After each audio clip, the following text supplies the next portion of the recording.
নমস্কার, আমার চ্যানেলে আপনাদের সবাইকে স্বাগত। Welcome to my channel. MDF বোর্ডের উপরে আমি প্রথমে একটা ব্যাকগ্রাউন্ড বানিয়ে নিয়েছি, আর এখানে আমি রেড, ইয়েলো, অরেঞ্জ, ব্ল্যাক এই কালারগুলো ইউজ করেছি। তারপর আমি এখানে একটা সিম্বলিক মা দুর্গা ছবি এঁকে নিয়েছি। এরপর আমি কিছুটা শিল্পকার ক্লে নিয়ে নিয়েছি এবং যে ছবিটা আমি এঁকেছি তার উপরে এই শিল্পকার ক্লেটা দিয়ে একটা 3D লুক ক্রিয়েট করব। আর এখানে একটু পাউডার নিয়ে নিয়েছি, তাহলে ক্লেটা অনেক সময় হাতে স্টিক হয়ে যায়।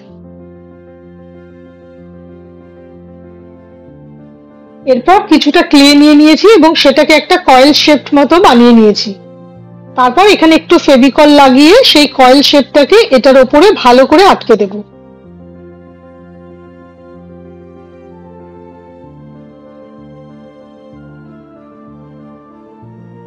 এবার উপরে যে বিন্দি বা টিপ মতো একটা অংশ আমি ড্র করেছি, সেটার জন্য একটু শিল্পকার ক্লে নিয়ে সেটাকে আঙুল দিয়ে একটু চেপে চেপে আমি একটা গোল আকৃতি করে নিচ্ছি এবং এটাকেও আঠার সাহায্যে এখানে লাগিয়ে দেব।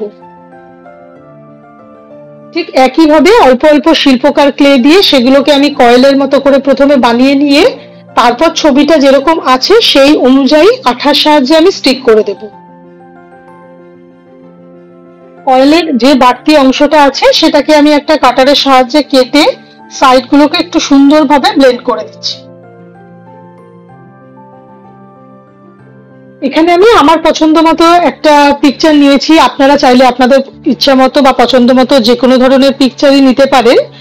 আর এখানে যেহেতু আমি একটা মা দুর্গার সিম্বলিক আর্ট করছি, তো সেই জন্য এখানে আমি কালারগুলোকে একটু রেড, একটু ওয়ার্ম কালার রেখেছি, মানে ইয়েলো, রেড এই কালারগুলো নিয়েছি। এখানে ছবিটা সম্পূর্ণ হয়ে গেছে। এবার সাইডগুলোতে আমি একটু বর্ডার দিয়ে নিচ্ছি, আপনারা না চাইলে নাও দিতে পারেন। ক্লের কাজটা সম্পূর্ণ হয়ে গেলে এটাকে খুব ভালো করে শুকিয়ে নিয়ে তারপর কালার করতে হবে। এবার অ্যাক্রিলিক ব্ল্যাক কালার দিয়ে আমি ক্লে ওয়ার্কটার উপরে একটা বেস কোট দিয়ে নিচ্ছি, তারপর এটাকে শুকিয়ে নেব। আপনারা যদি এই ধরনের ভিডিও দেখতে পছন্দ করেন তাহলে আমার চ্যানেলটিকে কিন্তু অবশ্যই সাবস্ক্রাইব করে রাখবেন। আর ভিডিও দেখে ভালো লাগলে লাইক, কমেন্ট, শেয়ার করবেন। ভিডিও নোটিফিকেশনের জন্য বেল আইকনটা প্রেস করতে কিন্তু ভুলবেন না। টিপের জন্য এখানে আমি রেড অ্যাক্রিলিক কালারটা ইউজ করেছি।